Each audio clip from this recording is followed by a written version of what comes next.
గమనించాలి, మీరు యేసుక్రీస్తు శిష్యులను దేవుని గూర్చిన బయలుపాటు విషయంలో చాలా చిన్నవారిగా చూసినా, వాళ్ళు వేసిన పునాదులు, వాళ్ళు ప్రకటించిన ప్రత్యక్షత అవసరం లేదనుకున్నా, వాళ్ళ మాటలు పనికిరావు, పత్రికలలో లేఖనాలు మనుషులవి, పట్టించుకోవద్దు, పాటించవద్దు అనుకుంటే ఏమవుతుందో తెలుసా? మత్తయి సువార్త 7వ అధ్యాయము 22వ వచనం. ఆ దినమందు అనేకులు నన్ను చూచి, ప్రభువా ప్రభువా, మేము నీ నామమున ప్రవచింపలేదా? నీ నామమున దెయ్యములను వెళ్ళగొట్టలేదా? నీ నామమున అనేకమైన అద్భుతములు చేయలేదా అని చెప్పుదురు. అప్పుడు నేను మిమ్మును ఎన్నడూనూ ఎరుగను, అక్రమము చేయువారులారా నా యొద్ద నుండి పొండని వారితో చెప్పుదును. అసలు యేసుక్రీస్తు ఈ మాట ఎందుకంటారో అని మీకెప్పుడైనా అనిపించిందా?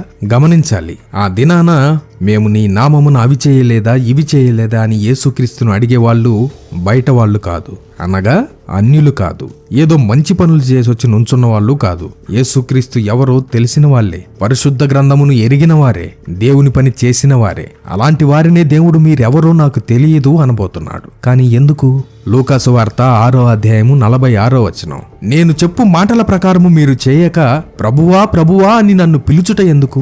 నేను చెప్పినట్టు చేయకపోతే నన్ను ప్రభువా అని ఎందుకు పిలవడం అని అంటున్నారు యేసుక్రీస్తు. శిష్యులు యేసుక్రీస్తు చెప్పిన బోధనను పాటించారు. ఇప్పుడు మనం కూడా ఒక పని చేయాలి. ప్రభువా ప్రభువా అని పిలవటం మాత్రమే కాదు, యేసుక్రీస్తు చెప్పినట్టు చేయాలి. మరి ఆయన మనకేం చెప్తున్నారు చూద్దాం రండి. లూకాసు వార్త 10వ అధ్యాయము 16వ వచనం. మీ మాట వినువాడు నా మాట వినును, మిమ్మును నిరాకరించువాడు నన్ను నిరాకరించును, నన్ను నిరాకరించువాడు నన్ను పంపిన వానిని నిరాకరించుననెను. అర్థమైందా యేసుక్రీస్తు ఎందుకని ఆ మాట అనబోతున్నారో? మనం యేసుక్రీస్తు చెప్పినట్టు శిష్యుల ద్వారా మనకు అందింపబడిన మాటలను అంగీకరించాలి. వాటిని దాటి ఏ మనిషి యొక్క సిద్ధాంతాన్ని మనం నమ్మడానికి లేదు. యేసుక్రీస్తు ఆయన పంపిన అపోస్తుల బోధ మాత్రమే మన సిద్ధాంతం అయి ఉండాలి. దేవుడు శిష్యుల ద్వారా అందించిన మాటలు నిరాకరించినందుకు, వారి బోధను, వారు వేసిన పునాదిని నిరాకరించినందుకు వాళ్ళెంత గొప్పవారైనా సరే మీరెవరో నాకు తెలియదు, వెళ్ళండి అంటాడు. ఒక మనిషికి అంతకంటే గొప్ప నరకం ఇంకేముంటుంది? యేసుక్రీస్తు కోసం జీవిస్తున్నాము,